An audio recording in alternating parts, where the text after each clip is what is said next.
لو عندك بقى صدر فرخة يلا اقولك نعمل بيه ايه. هنعمل بيه اكلة موفرة واقتصادية جدا جدا وهتكفي معاكي عدد كبير. انا جبت صدر فرخة، قطعته شرايح زي ما انتوا شايفين، شرايح رفيعة.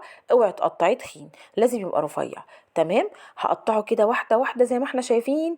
احنا على قد ما نقدر عايزين نعمل حاجات اقتصادية وموفرة وكمان تكون مفيدة وكويسة عشان تفيد اطفالنا. طبعا انا قطعته زي ما انتوا شايفين شرايح رفيعة كده اهوت، غسلته غسله كويسه، وبعدين جبت كام بصلايه كده وبرده قطعتهم جوليان زي ما احنا شايفين.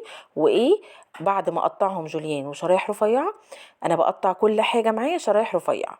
قطعت الفراخ وقطعت البصل. هبتدي بقى ان انا اجيب طاسه هنزل فيها بشويه زيت حلوين كده، وبعدين هسيب الزيت يسخن قوي. هنزل فيه بالفراخ بتاعتي علشان اديها صدمه زي ما احنا شايفين كده مع بعض.